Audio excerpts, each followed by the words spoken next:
ನೋಡಿ, ಇವತ್ತು ಸಂಕಷ್ಟ ಅಂದ್ಬಿಟ್ಟು ಗಣೇಶನ್ಗೆ ಚೆನ್ನಾಗಿ ರೆಡಿ ಮಾಡಿ ಇಟ್ಟಿದ್ದಾರೆ. ಹೊಸ ದಿನ ಹೊಸ ವೈಬ್. ವೆಲ್ಕಮ್ ಟು ಮಮ್ಮನೆ ಲಾಗ್. ನಾನು ಇವತ್ತು ಲಾಗು ಮಧ್ಯಾಹ್ನದ ಮೇಲೆ ಸ್ಟಾರ್ಟ್ ಮಾಡಿದ್ದೀನಿ. ನನ್ನ ಮಕ್ಳನ್ನ ಆಚೆ ಬಿಟ್ರೆ ನೋಡಿ ಹೆಂಗ್ ಮಲ್ಕೊಂಡಿದ್ದ. ಸರಿ ಅಂತ ಹೇಳಿ ನಾನು ಮನೇಲಿ ಸ್ವಲ್ಪ ಬಟ್ಟೆ ಎಲ್ಲ ಆಯ್ತು ಮಾಡಿಸೋದು.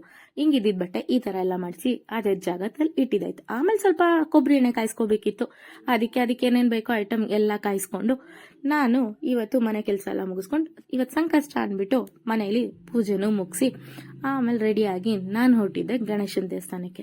ಇವತ್ತು ಗಣೇಶನ ದೇವಸ್ಥಾನಕ್ಕೆ ಹೋಗ್ಬೇಕಾದ್ರೆ ಯಾವ ತರ ಕಾಸ್ಟ್ಯೂಮ್ ಹಾಕಿದೀನಿ ನೋಡಿ. ಇದನ್ನೆಲ್ಲ ಹಾಕೊಂಡು ಆಮೇಲೆ ಗಣೇಶನ್ ಹೋಗಿ ನೋಡಿದ ತಕ್ಷಣ ನಿಜವಾಗ್ಲೂ ಎಷ್ಟು ಚೆನ್ನಾಗಿ ಅಲಂಕಾರ ಮಾಡಿದ್ದಾರೆ. ಅದನ್ನ ಆರತಿ ನೋಡ್ತಾ ಇದ್ರೆ ನಿಜವಾಗ್ಲೂ ಸಕ್ಕಾಬಡೆ ತುಂಬಾ ಖುಷಿ ಆಯ್ತು. ಆರತಿನೆಲ್ಲ ಮುಗಿಸ್ಕೊಂಡು ಆಚೆ ಬಂದ್ರೆ ಇನ್ನೊಂದು ಗಣೇಶನ ವಿಸರ್ಜನೆ ಮಾಡ್ತಿದ್ದಾರೆ. ಅದಕ್ಕೆ ಟಮಟೆ ಗೋಳು ಎಲ್ಲಾನು ಇತ್ತು. ಇದನ್ನೆಲ್ಲ ನೋಡ್ಕೊಂಡು ಫೈನಲಿ ಆ ಗಣೇಶಂಗೂ ಒಂದ್ ಕಾಯಿ ಮುಗ್ದು ನಾವು ಮನೆ ಕಡೆ ಬಂದ್ವಿ. ಮನೆಗೆ ಬಂದು ರೆಸ್ಟ್ ಮಾಡಿ ಇವತ್ತಿನ ಲಾಗ್ ಇಷ್ಟ ಆಗಿದ್ರೆ ಲೈಕ್ ಶೇರು ಕಮೆಂಟ್ಸ್ ಮಾಡಿ ಫಾಲೋ ಮಾಡಿ. ಮತ್ತೆ ಸಿಗುವ. ಬಾಯ್.